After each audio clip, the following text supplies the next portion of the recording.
Is Persona 4 Arena Ultimax worth buying on the PlayStation 4, Switch, or Steam? I'm Dr. Strife, and I'm going to tell you why you should pick this up and what platform is the best to play this on. Okay, confession time. I did review this game when it came out on the PS3 about... wait, how long ago was it? Holy cow, over 7 years ago?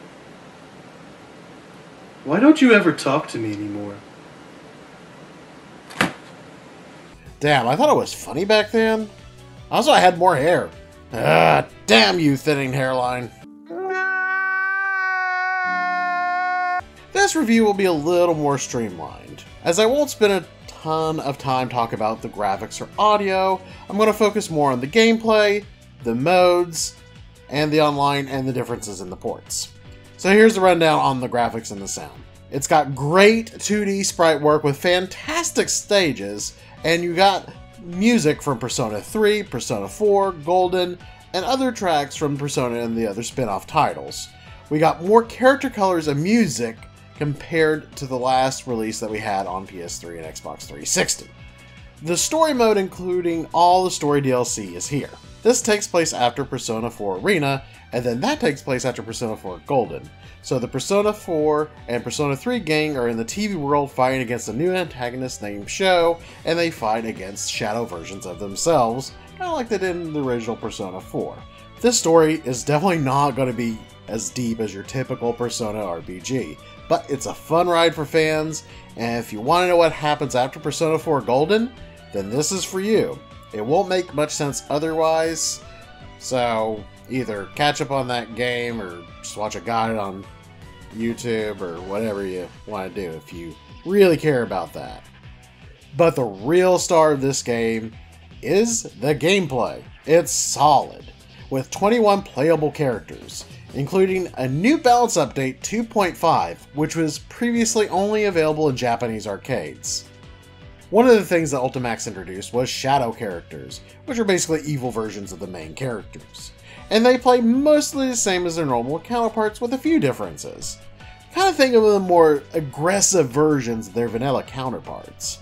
But instead of a defensive burst to keep your opponent away from you, they get something called Shadow Frenzy, an option when, depending on the amount of meter you have, will allow you to do more actions such as supers, one more burst to continue certain combos or moves, and different things like that. They get basically more usage out of the meter, and things cost a lot less, but it is constantly draining.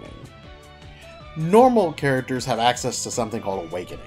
When at low health, it gives them an Awakening state that gives them an extra 50 max on their bar, but gives them a free 50 SP boost. And that's on top of the defensive and max burst, which is basically like a gold burst from Guilty Gear, which gives you 100% meter if executed properly.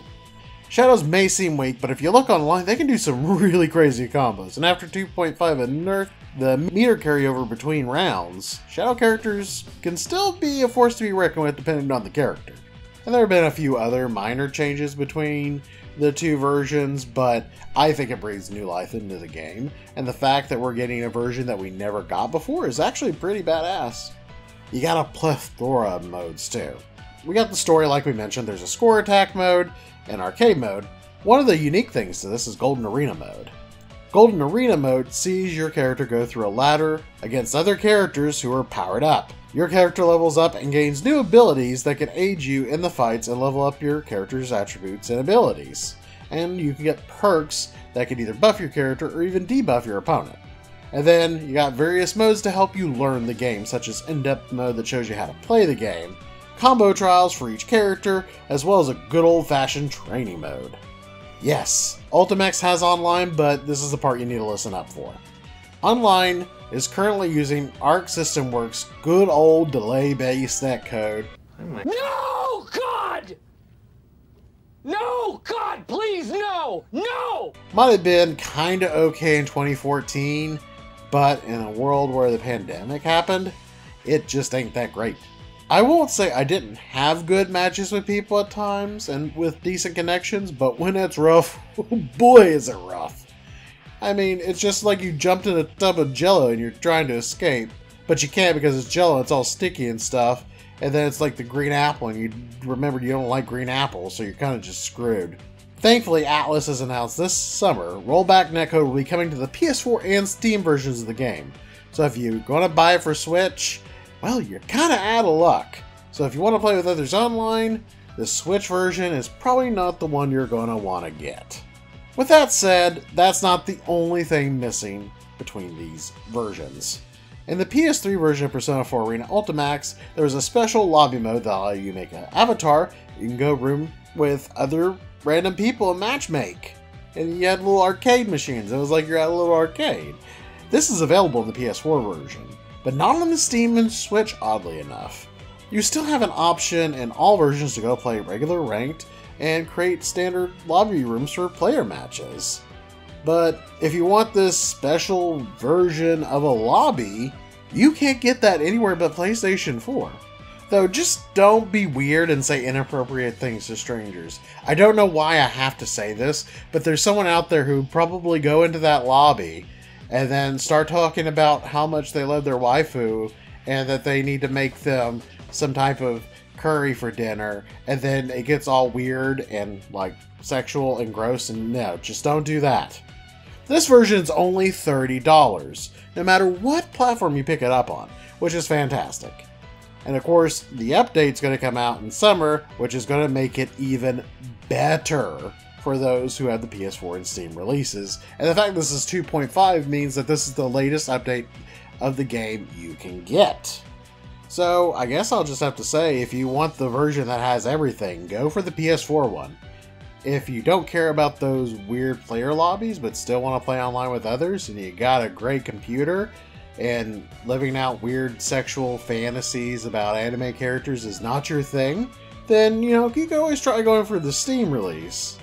But if you can't find a Steam Deck, and you don't want to deal with the reported issues that the Steam version may be having, and you don't want to deal with all the weird waifu lover material crazy people thing, then, and you just don't like online anyway, you don't like people, then Switch version's probably for you then.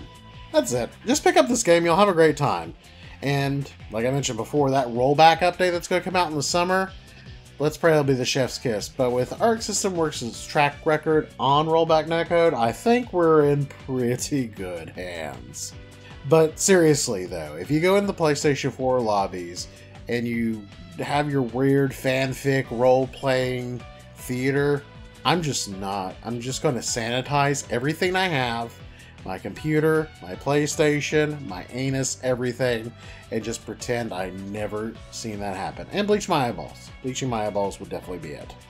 But anyways, guys, I'm heading out, and till next time, remember, don't be a weird person. I am here with my co-host, Teddy, who will help guide us through the journey. Isn't that right, Teddy? Splendid.